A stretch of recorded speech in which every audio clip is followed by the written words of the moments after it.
progressive bill that in many instances replicates what a lot of the forward-thinking societies, first world countries even, have in their legislation as it pertains to DNA database and DNA collection. And while I can appreciate your comments here today, I was just by chance going over the House Committee notes, and I don't know if it was that the opposition did not attend the House Committee to offer their input and feedback, but this is the first occasion because there's no notes on this from the House Committee to say that you had any issue in terms of the DNA bill. But having said that, we must realize that with the issues that we are facing today with crime and violence, there are certain sacrifices that we as a society will have to make.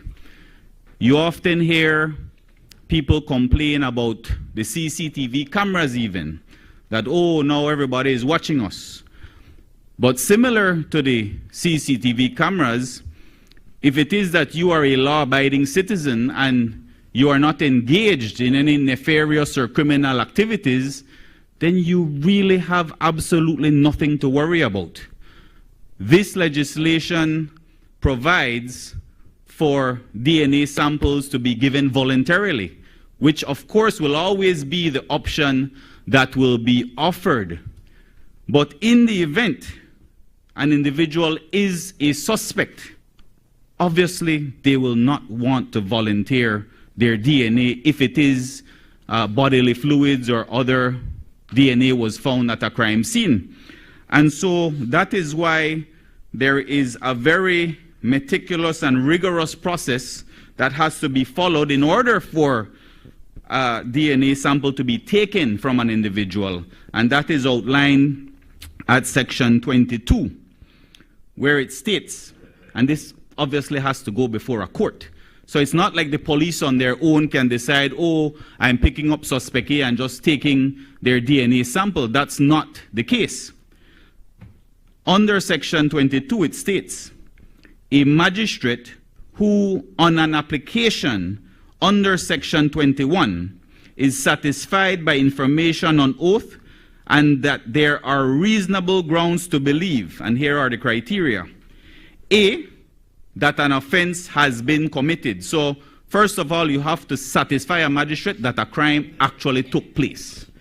B, that a bodily sample has been recovered from a crime scene.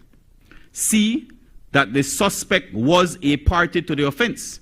And so, preliminary information has to be proffered to the magistrate to suggest that, in fact, the suspect that the police are seeking a DNA sample from, that they are a suspect and a party to that offense.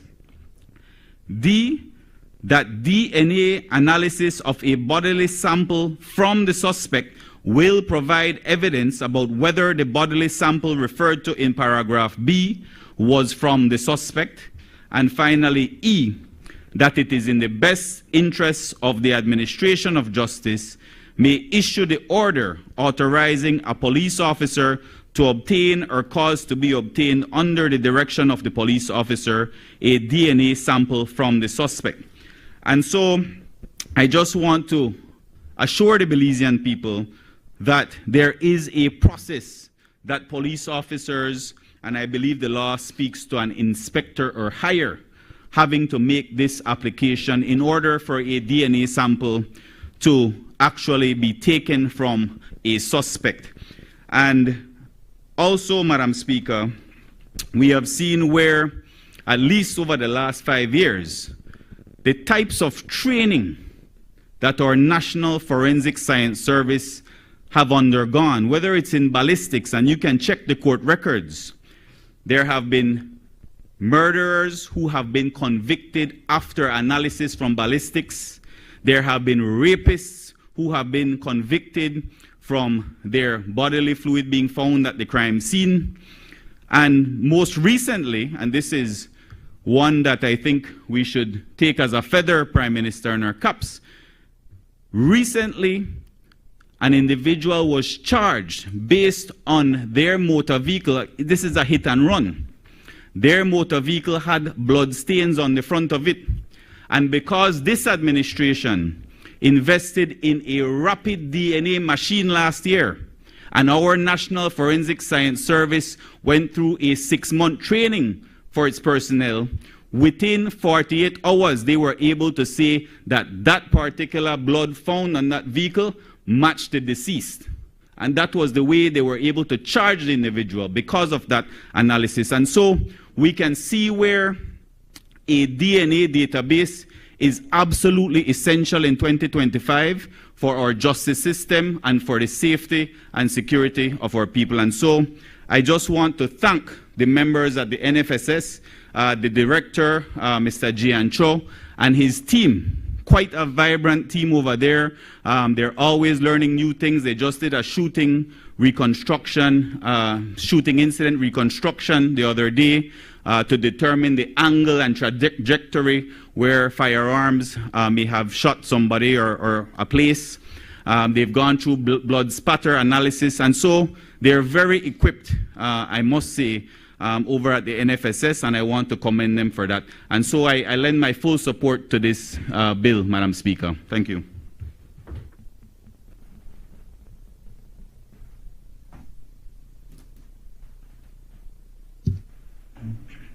Thank you very much, Madam Speaker, and thank you very much, Minister Karim, member for Caribbean Shores.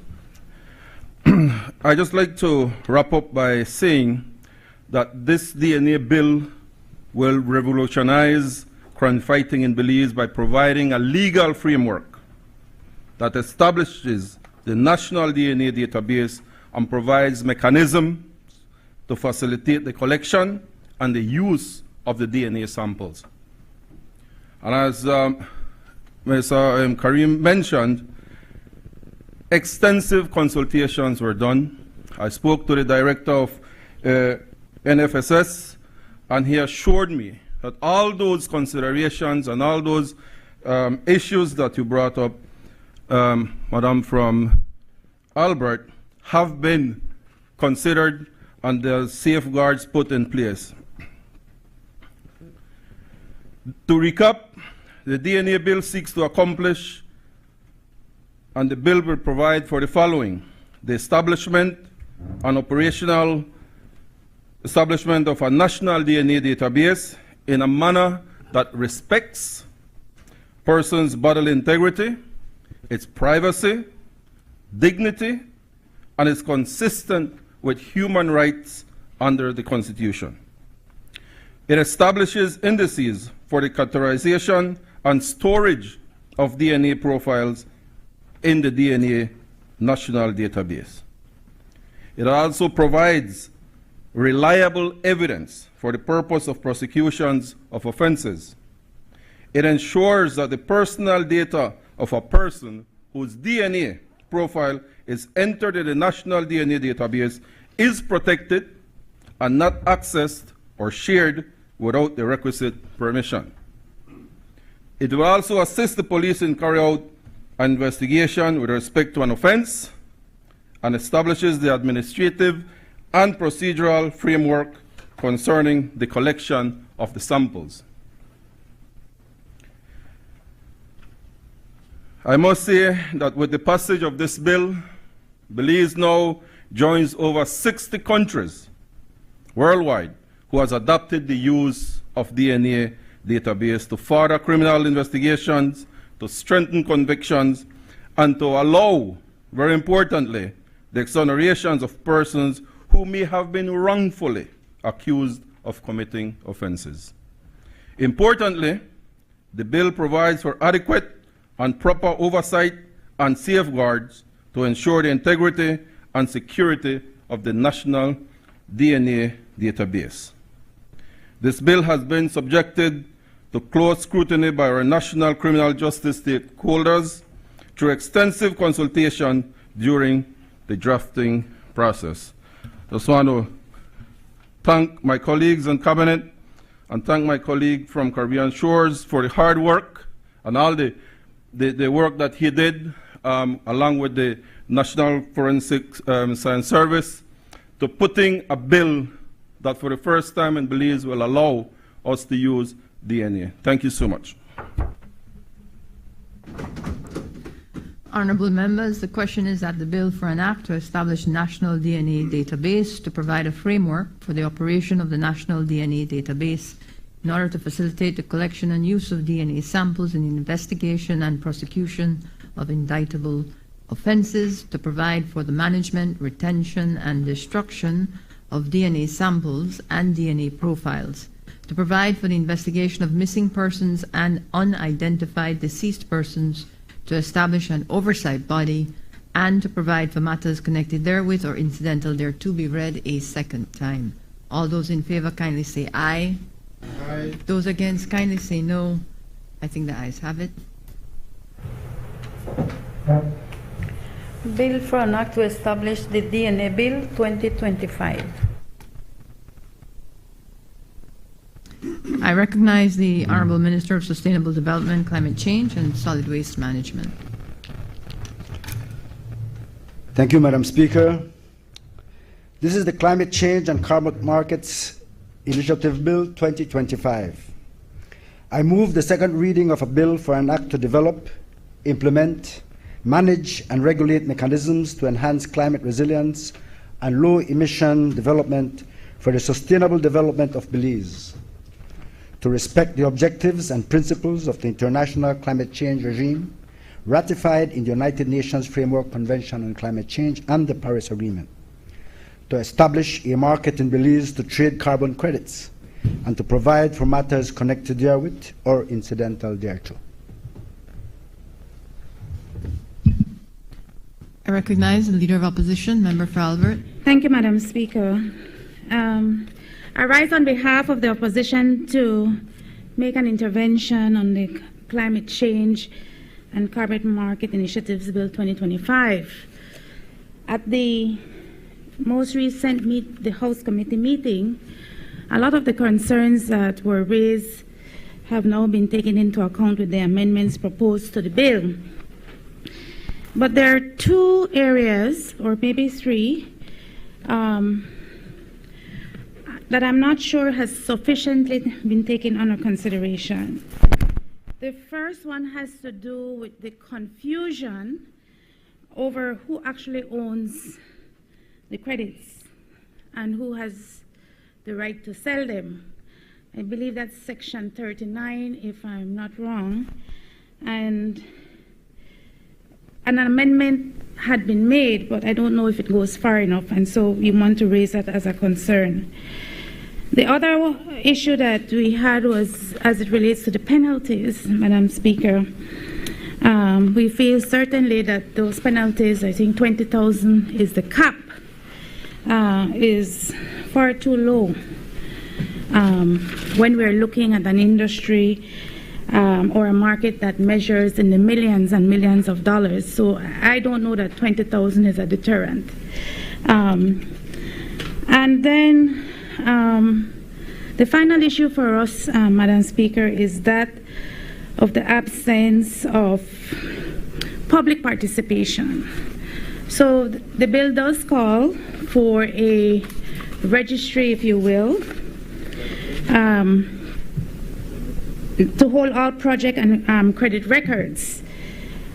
We believe that's a good step, but we believe it should go a little further, that to allow that register to be open to the public, that it should be online and searchable and user-friendly, particularly to the communities that matter, the communities that will be affected, to NGOs and to our journalists, and also to buyers of these carbon credits. Outside of that, Madam Speaker, the opposition supports this bill. Thank you. I recognize the Honourable Minister. Thank you, Madam Speaker.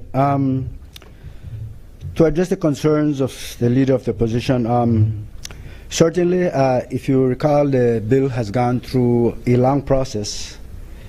Early last year, we made the first introduction of the bill, and it went through a continued stakeholder consultation after the bill was presented for the first time. A little bit unusual, but it did go through. We didn't have the opportunity to present it for a second reading before the election, so we had to start the process again, and so 2 months ago it was reintroduced. That gave us the opportunity for more consultation, and stakeholders came in, gave their opinions, and then we had the parliamentary meetings where stakeholders came in. There were participation from all sides, NGOs, CBOs, and we had the participation, and thanks to the guidance of the people at the AG's ministry, the draft people especially. But I think we heard all the concerns, and so we tried to fit in all the amendments that were required. In terms of the confusion of who owns and who has the right and sell, the way the bill is staged, that it is a framework bill, and so you don't have all the details within the framework bill, because the framework bill is just what it says. After the bill, now we'll come up with the regulations. For example, one of the things that the people wanted to see within the bill was the benefit sharing mechanism. So what we did was we put in a paragraph to explain what the benefit sharing mechanism will be, but the actual benefit sharing regulations, and the entire regulation, will come in afterwards. Additionally, we will also come up with, apart from those regulations, we have the standards that will come up, the policy that will come up, and to mention, Madam Speaker, at the COP just now in Brazil, we had a meeting with the World Bank. We had some consultations with the people from Taiwan and other institutions who are willing to assist us to come up with the regulations and the standards and the policy. So we have assistance coming up for that already.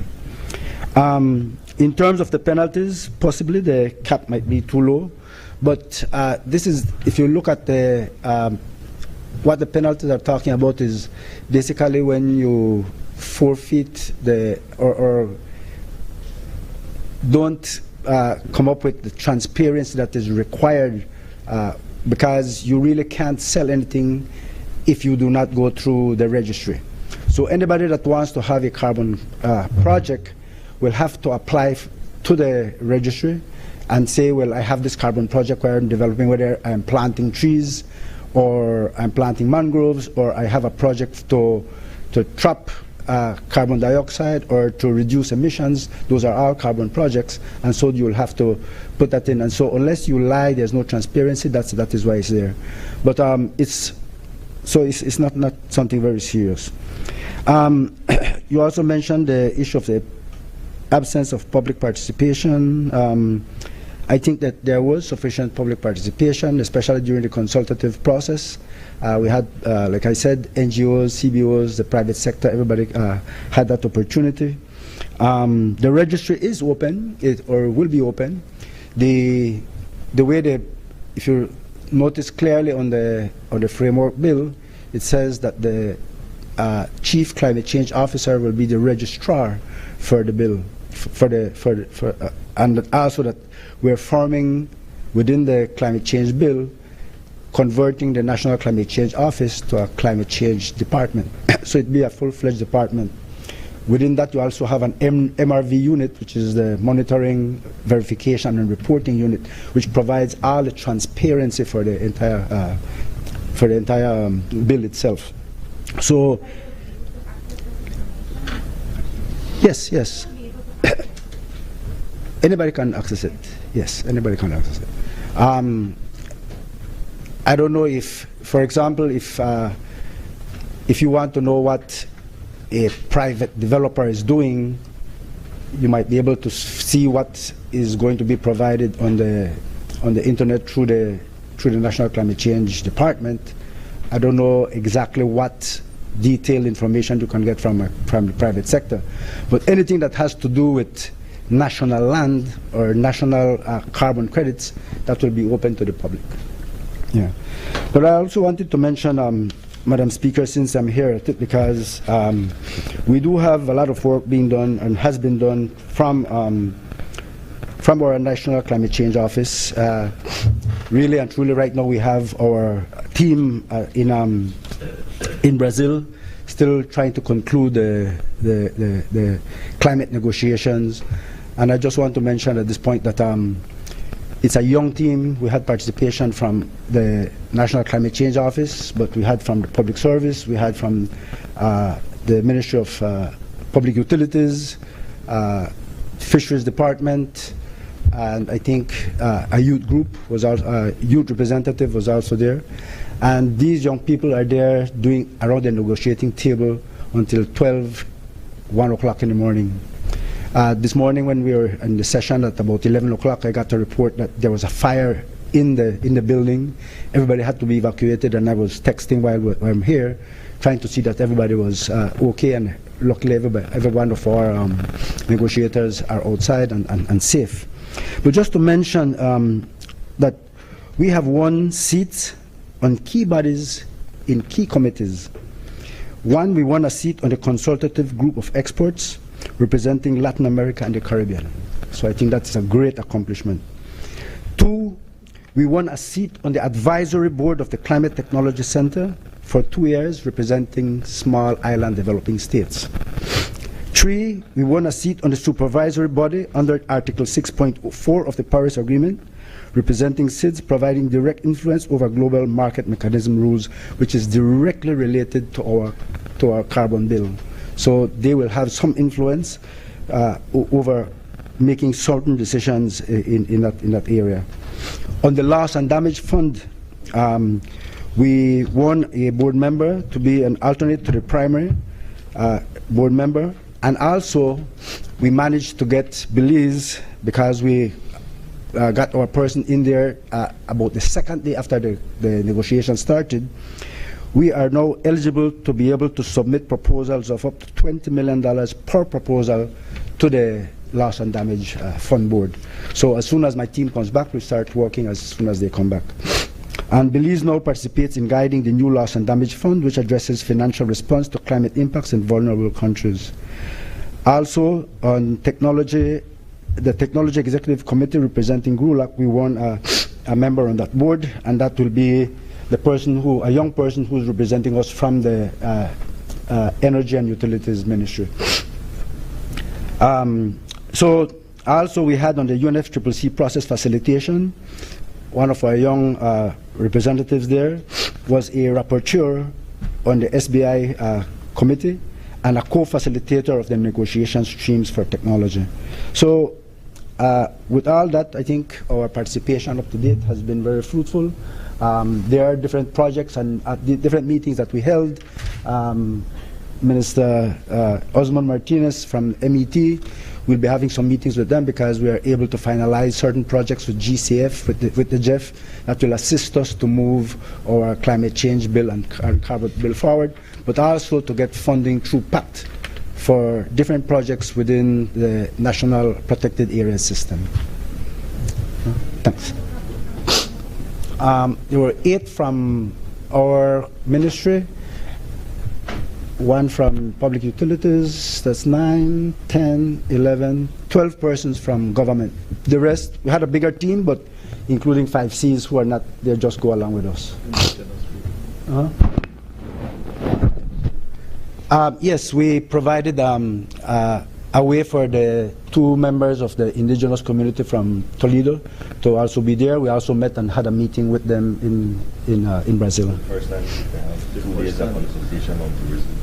Yes, yes, yes. Tourism was a new thing this year at the COP. We weren't there. Yeah, no, it was new. Yeah. Thank you.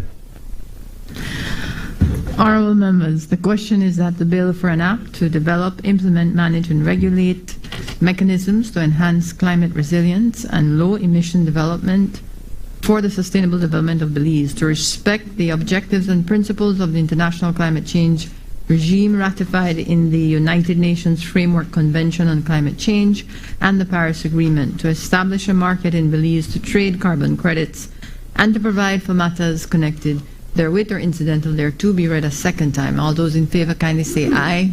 Aye. Those against kindly say no. I think the ayes have it. Bill for an act to develop, implement, manage, and regulate the Climate Change and Carbon Markets Initiative Bill 2025. Committee of the Whole House on Bills. Honorable members, the House will now resolve into a committee of the whole House to consider the bills that were read a second time. I would like to ask any members of the media and those who may be in the gallery once more to leave during this portion of the sitting.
Bills for third reading. I recognize the Honorable Prime Minister, Minister of Finance, Investment, Economic Transformation, Civil Aviation, and E-Governance. Finance. Madam Speaker, I rise to move the third reading of a bill for an act to appropriate further sums of money for the use of the public service of Belize for the financial year ending on the 31st day of March 2025. I ask that the question be put. Honourable members, the question is that the bill for an act to appropriate further sums of money for the use of the public service of Belize for the financial year ending on the 31st day of March 2025 be read a third time. All those in favour kindly say aye. Aye. Those against kindly say no. I think the ayes have it. Bill for an act to appropriate further sums of money for the use of the public service of Belize for the financial year ending on the 31st day of March 2025. I recognize the Honourable Prime Minister, Minister of Finance.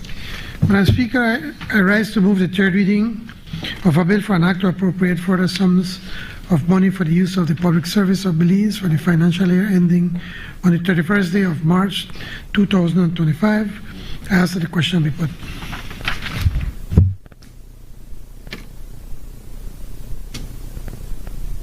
It's 31st of March. Honourable members, the question is that the bill for an act to appropriate further sums of money for the use of the public service of Belize for the financial year ending on the 31st day of March 2026 be read a third time. All those in favour kindly say aye. Aye. Those against kindly say no. I think the ayes have it. Bill for an act to appropriate further sums of money for the use of the public service of Belize for the financial year ending on the 31st day of March 2026. I recognize the Honourable Minister of Home Affairs and Enterprise. Madam Speaker, I rise to report that the Committee of the Whole House has considered the DNA Bill 2025 and passed it with amendments. I now move the third reading of that bill. Honourable members, the question is that the bill for an act to establish a national DNA database to provide a framework for the operation of the national DNA database in order to facilitate the collection and use of DNA samples in the investigation and prosecution of indictable offences, to provide for the management, retention and destruction of DNA samples and DNA profiles, to provide for the investigation of missing persons and unidentified deceased persons, to establish an oversight body, and to provide for matters connected therewith or incidental thereto be read a third time. All those in favour kindly say aye. Aye. Those against kindly say no. I think the ayes have it. Bill for an act to establish the DNA Bill 2025. Is the Honourable Minister of Sustainable Development, Climate Change and Solid Waste Management. Madam Speaker, I rise to report that the Committee of the Whole House has considered the Climate Change and Carbon Market Initiatives Bill 2025 and passed it without amendment. I now move the third reading of that bill.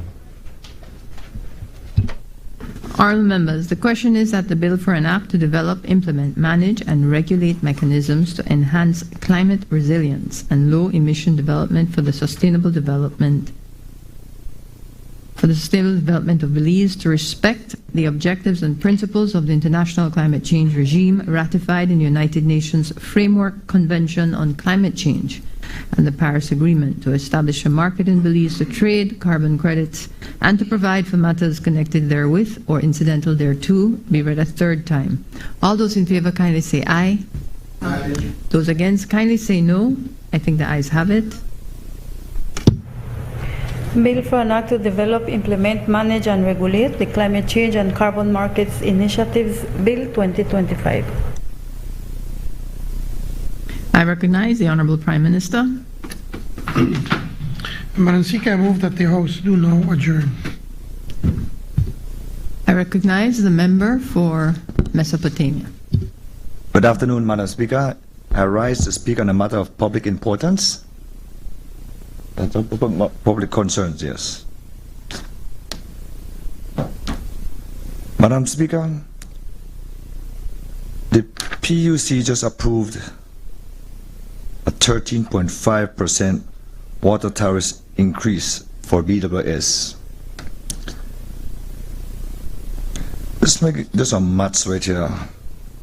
The revenue for BWS, $53.6 million, a 13.5% increase is roughly $7.2 million, with a yearly average profit around $4.5 million. So every year for the next couple of years, roughly, just an average $7 to $8 million increase in terms of revenue, plus whatever profits they were seeing that they're continuing the same trend. So definitely it'll be well into the 8 figures in terms of the profits. BWS has not increased water rates since April 2015. That's 10 years ago. But yet, in those 10 years, they still managed to remain profitable. So why all of a sudden the 13.5% rate? And yes, I heard the Prime Minister and the other side said that inflation, cost of living, salaries, and all that. And I do understand those things. But this is forcing believers and families to finance what government should be financing. This 13.5% increase comes at the worst possible time for our people.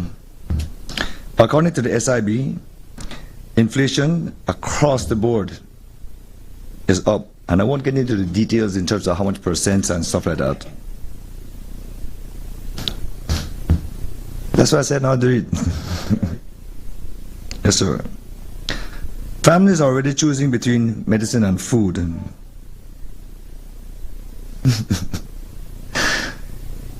They cannot absorb another massive utility rate increase. Cost of living across the board is up. The Prime Minister has already signaled that rates for BL will definitely go up also. Here's what makes this BWS rate increase really kind of unacceptable, Madam Speaker. The executive chairman of BWS stated that their operations can remain sustainable without their increase. Yet in the same breath, their business plan admits they are extremely cash-strapped. And that was on the news, Madam Speaker. So I don't know which one it is. Either you're profitable and you got money, you're not profitable and you don't got money, or which way? You need to decide which way you want to go. Are they one of the most financially stable water utilities in the Caribbean? And I recall hearing that same phrase too, that the chairman said, the executive, I think it was the executive director said. Or are they cash-strapped? Belizeans deserve transparency, not contradictions.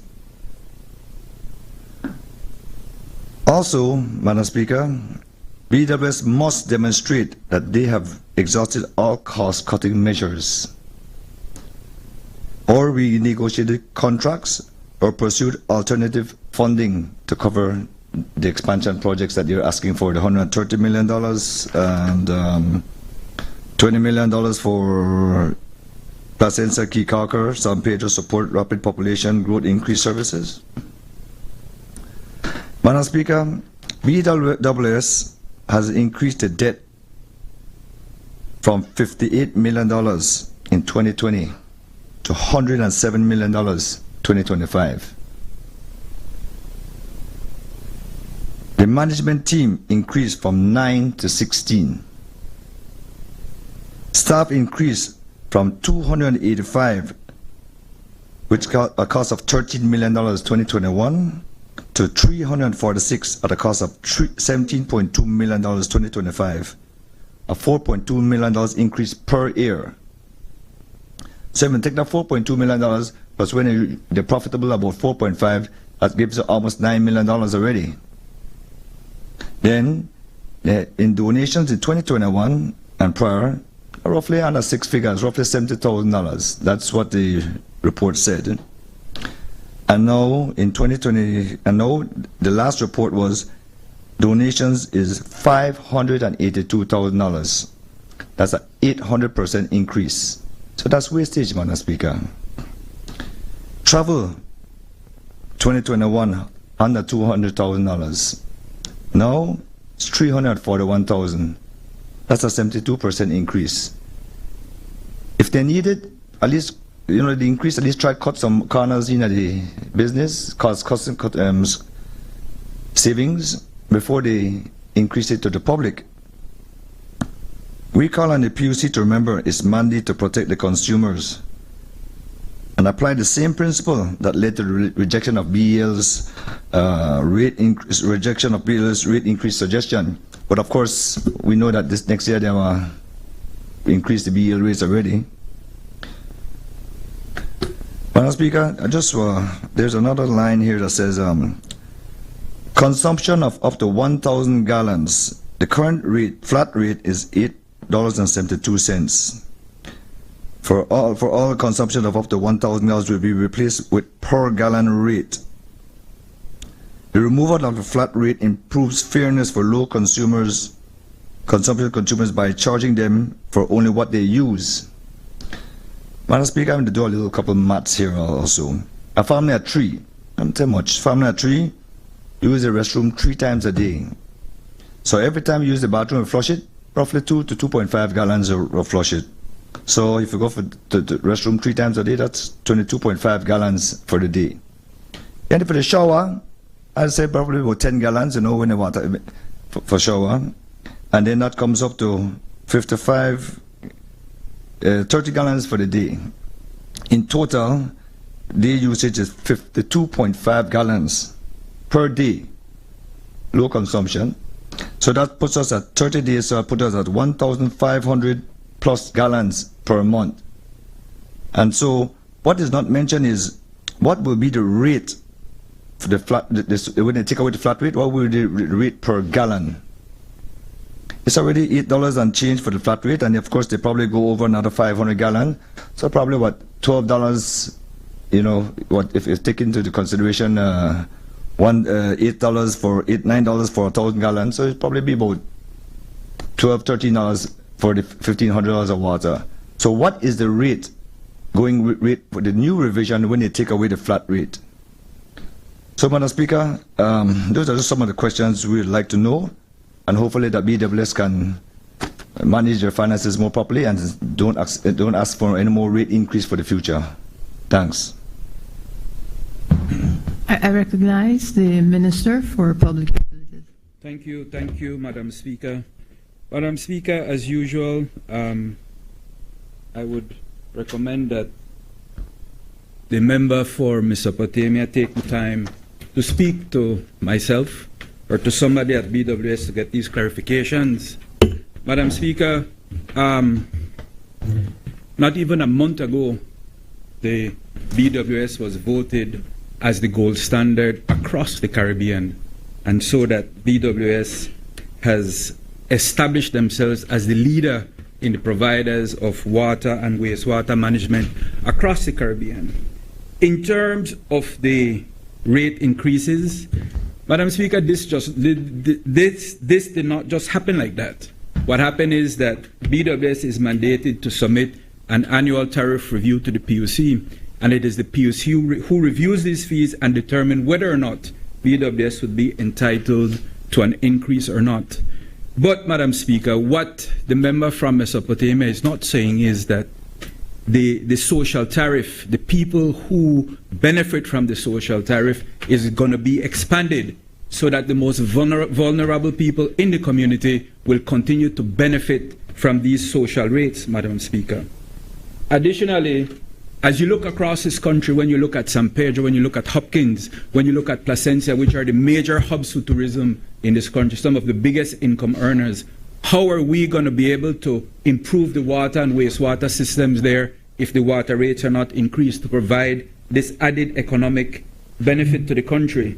Similarly, Madam Speaker, over $130 million will go into expanding water services throughout the country.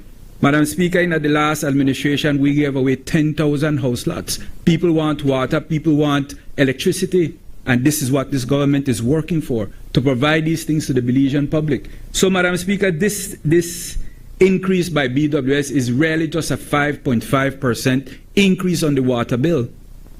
And I don't think it is so extravagant that the Belizean people do not understand the benefits that they would be deriving from this, Madam Speaker. Recognize the Leader of Opposition, Member for Albert. Thank you, Madam Speaker. I promise to be brief. We've had a long day. Madam Speaker, I rise to raise a matter of public concern, and that has to do with the lack of transparency and accountability by this administration, Madam Speaker.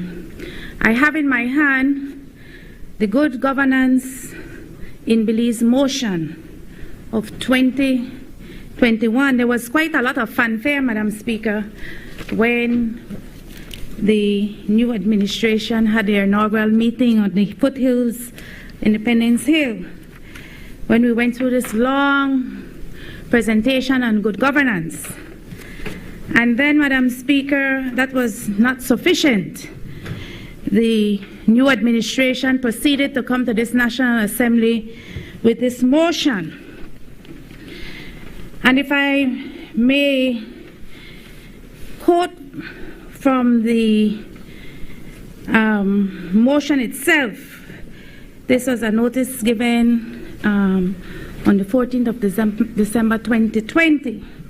It says in the preamble number 6 that the government would, and I quote, will work to eliminate economic and social privileges and disparity among Belizeans, and to protect the right of all life, liberty, access to affordable education, universal health care, land and housing, and the right to live in peaceful communities.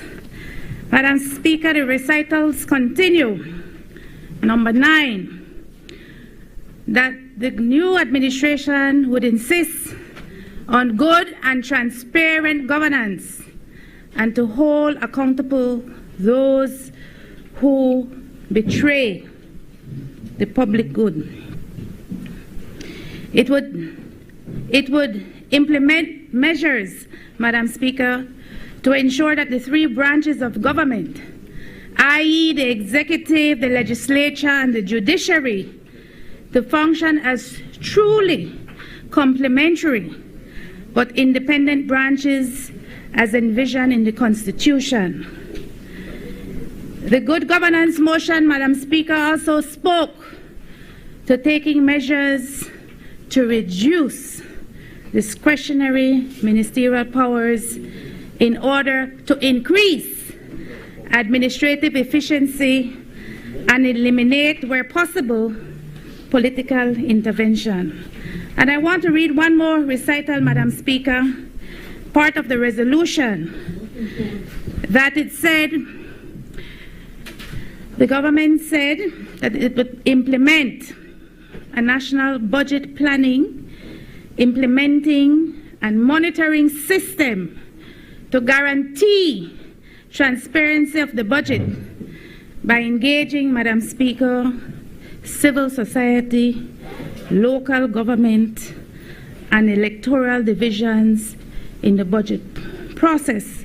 I assume that didn't only mean the electoral divisions on the government side, but the 5 electoral divisions here on the opposition side.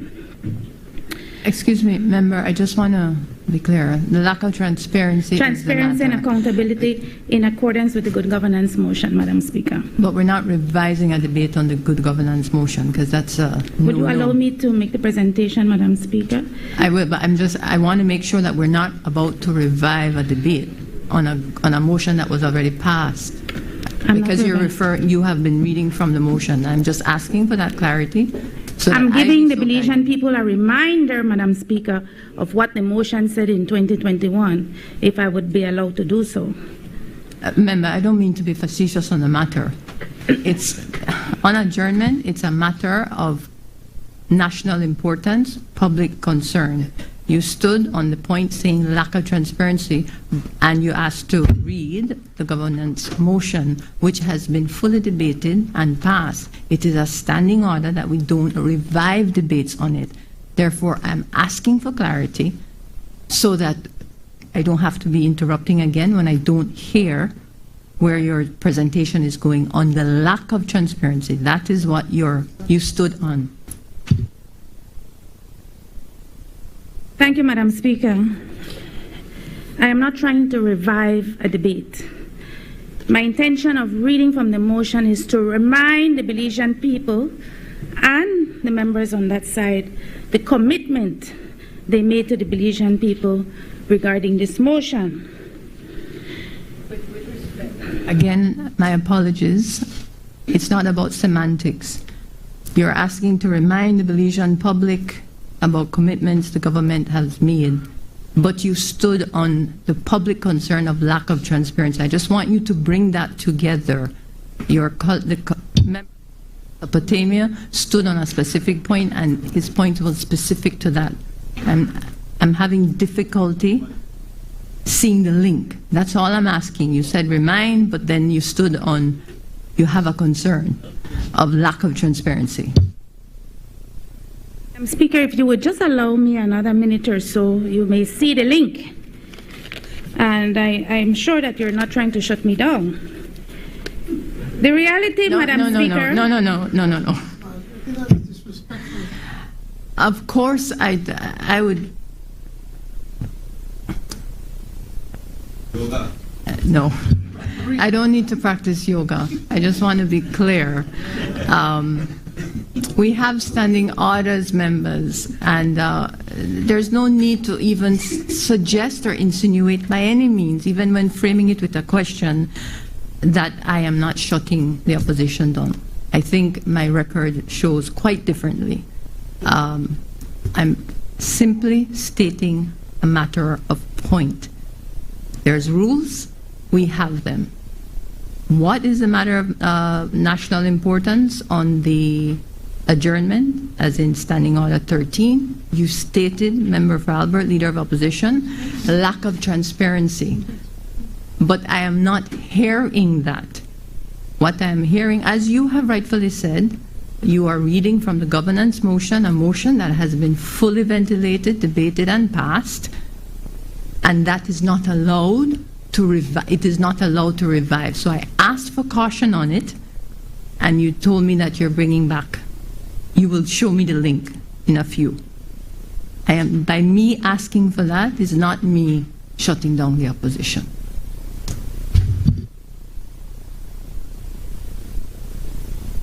Thank you, thank you, Madam Speaker.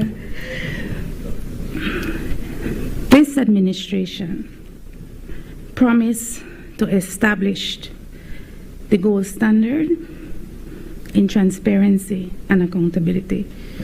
It did so in a motion passed in this House, passed and fully ventilated in this House in December of 2021. But the reality, Madam Speaker, is far from the promise. We can look just what has transpired over the last 3 months, if I am not allowed to go back any further, Madam Speaker. When we look at the biodata agreement that we signed with the U.S. Embassy. When we looked at the safe third country arrangements that we have recently put in place and ratified at the Senate. When we look, Madam Speaker, at the issue of an investigation on a allegedly state abduction of a Belizean citizen, where the Honorable Prime Minister said publicly that an investigation was ordered.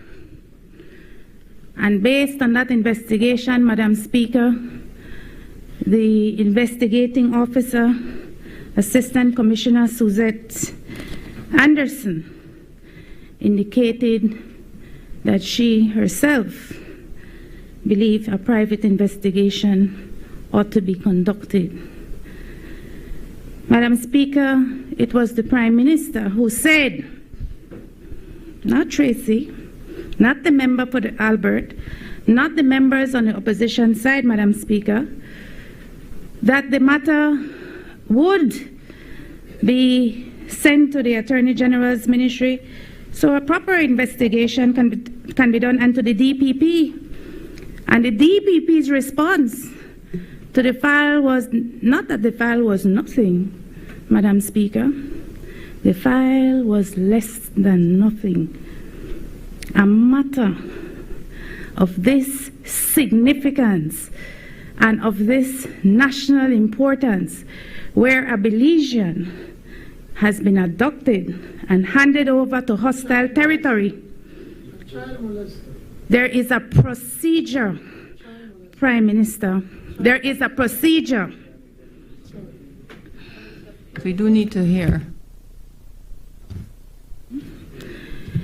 When several weeks after that incident, the Prime Minister was none the wiser. According to him, he wasn't aware. There was no report, no entry in a diary, nothing. However, because he was under public pressure, he decided to look into the matter.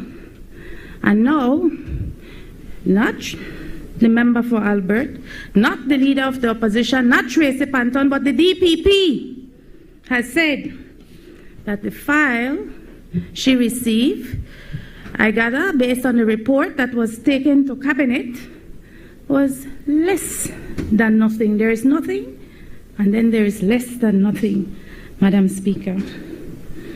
We have seen the brazen abuse of public institutions.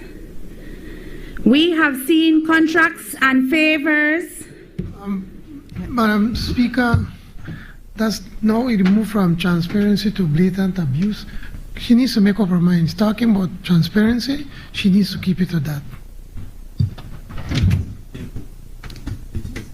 Continue, Member for Albert. We are on the lack of transparency. I have noted you've cited 2 points, the matter being the third Safe Country Agreement, which you're saying as a matter of public concern. While that was not in this House, but in the other chamber, information wasn't forthcoming. And then you're saying on the investigation regarding, I will just say, the Budna case, that also has some issues of transparency.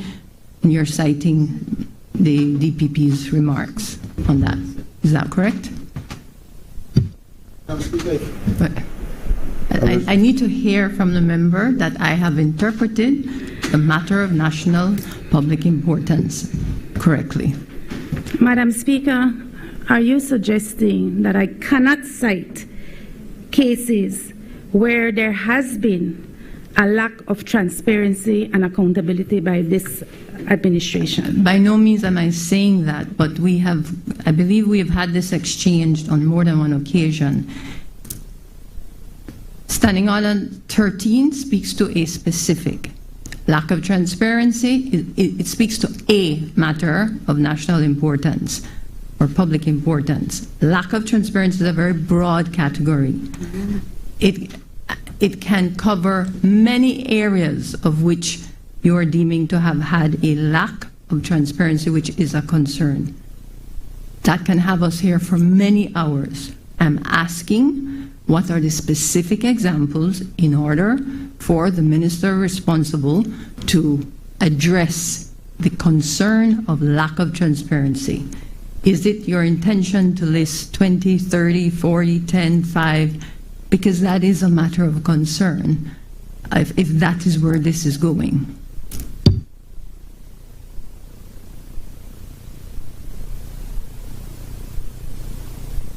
Madam Speaker, I have 5 examples of lack of transparency and accountability by this administration. Madam An example of lack of transparency and accountability.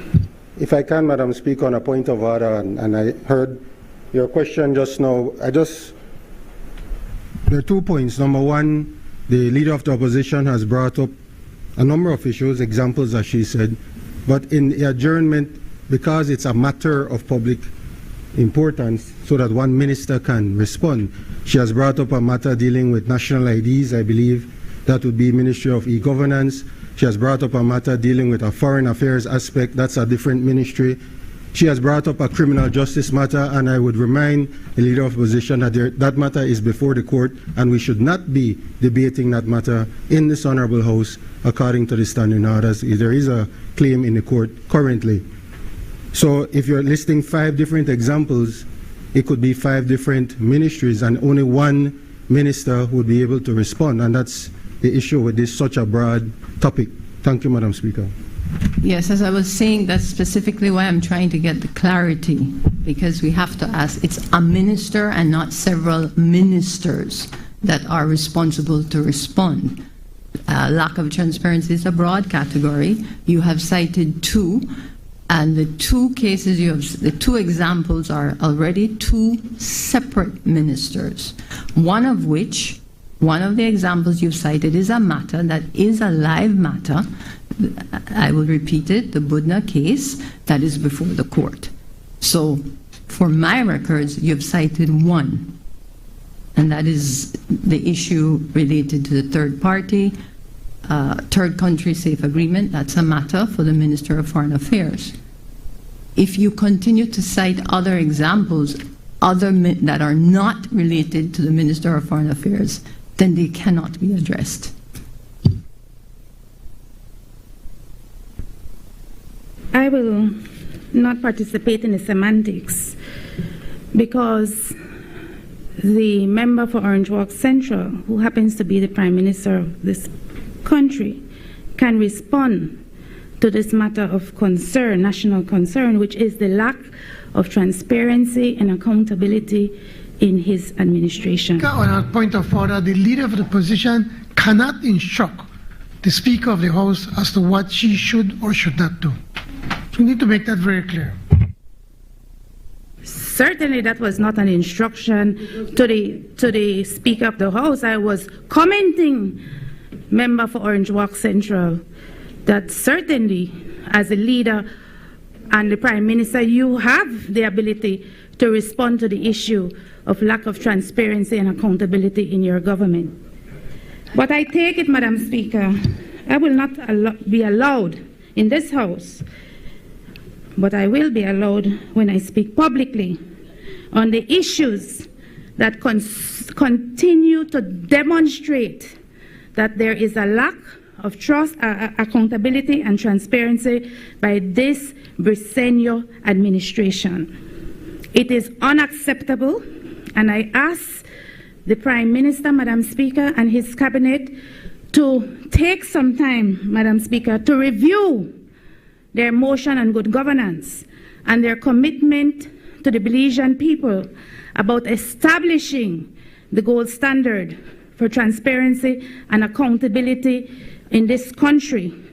And I ask them, Madam Speaker, to ensure that they follow the commitment that they made to us as citizens of Belize, Madam Speaker. Here we go, Madam Speaker. There has been a resignation of a member of cabinet, Madam Speaker, and there is no response other than to say he had a terrible fall from a horse, Madam Speaker.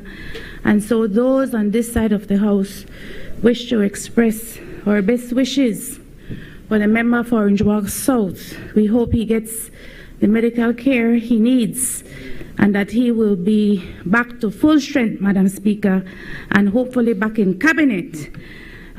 Since we don't know if it's a resignation or if it's a medical leave. The Prime Minister continues, Madam Speaker, to confuse the public because of the lack of transparency and accountability in his administration. Thank you, Madam Speaker. Madam Speaker, I move the adjournment.